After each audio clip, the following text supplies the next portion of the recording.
think it's fair to say that American COVID policy as a whole has increasingly descended into incoherence, leaving people angry and confused and scared.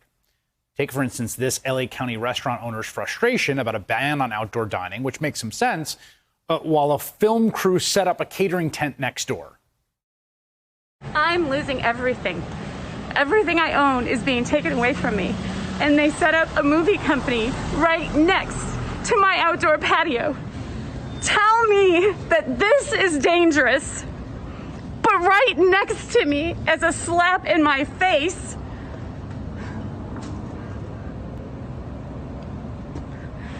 that's safe. Now, the LA County Health Department noted film crews are regularly tested, which is true, and unlike restaurant goers, they don't tend to mingle for extended periods of time without their face covering. Okay, that's fine, but as an LA Times article lays out, it's so hard to take seriously a patchwork of policies that say allow retail stores to operate at 20% capacity while shutting down playgrounds and outdoor dining. And this is replicated all over the country, but it is what you get when the federal government has repeatedly told local leaders to just go it alone, and crucially has offered no second wave of financial assistance to allow those leaders to make choices more squarely focused on public health.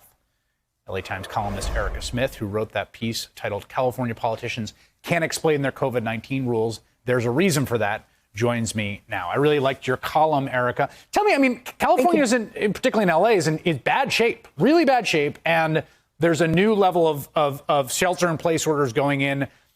How are the sort of internal contradictions of the policy being processed? Yes, LA County is really in bad shape, as is most of California. I think most counties right now are on the verge of a state-ordered lockdown or already in one, like LA County is.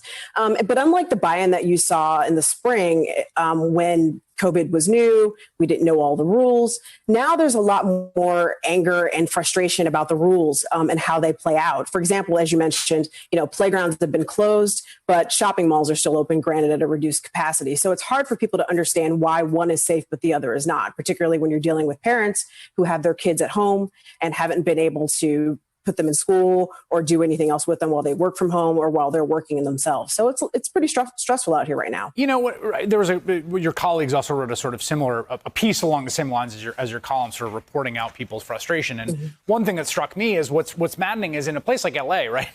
The weather is nice. It's not, here we're, on the East Coast, it's freezing and you can't really see people outside. It's not comfortable. LA should be a place you can function somewhat outside.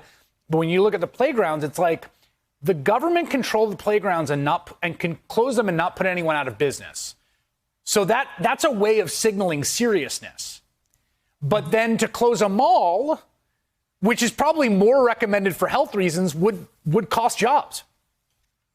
Absolutely. I mean, I think you'd be hard pressed to find a mall employee who wants to be at work right now as well, with the cases surging the way they are. Right. But I think that, it is very frustrating. I mean, I'm a Midwesterner native, and so I'm happy to be out here in California throughout this and not dealing with snow. But, it's true. It's easier to be outside here than it is throughout the country. And I think that also adds to the frustration. Unlike over the summer, parks, not playgrounds, but parks and trails and beaches are still open. And you see on the weekend and throughout the week, people packing them. And that's another point of contention, because at the same park where you see a playground closed wrapped up with tape, you see, 10 men playing basketball without a mask. So it's kind of like, how do you as a family, how do you as a resident of Los Angeles County understand what is safe and what is not? It's just very contradictory policies. Yeah, and this is something I think everyone is sharing at this point in the pandemic. I mean, I keep having I'm here, for instance, I'm here in 30 Rock, right? I mean, we're testing a lot, but in April, when the cases were lower, I mean, it was worse in New York, but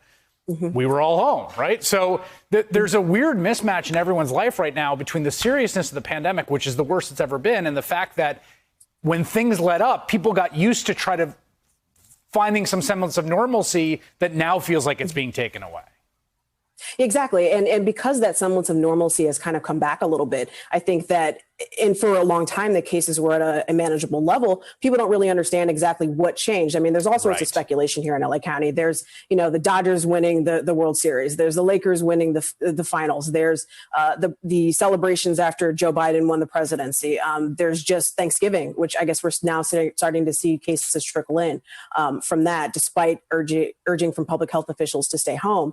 But you also just have have this like the contradictory nature of some of the politicians who are actually issuing these orders. For example, Gavin Newsom, our governor, has gotten a ton of pushback for being outside and having dining with the number of friends for his friend's 50th birthday. We have our San Francisco mayor who did the same thing. We have a LA County supervisor who ordered outdoor dining shut, but then later that day went to a restaurant and was seen dining outdoors. So it's very confusing, once again, for people to understand what's safe and what's not, particularly when you have some medical officials saying, sure, it's fine to meet up with a couple of friends outdoors if you're masked and socially distanced. And you have, our public health director and others saying, no, it's not safe. So I think people just want to find a way to get through this in a way that's sane for them, is healthy. But I don't think we're getting a lot of guidance really right now from our public health officials about what's realistic. Yeah. Uniform policy and CDC recommendations and policy that focuses on collective risk as opposed to individual risk, which is what this is, right? It's like fire codes. You can cut corners on wiring one home and maybe get away with it. You can't do it for huge swaths of city blocks. And that's the problem. But that's the problem that has to be dealt with as policy and not as individual choices. But it's very, very hard to kind of communicate that coherently. Erica Smith, thank you so much for making time tonight.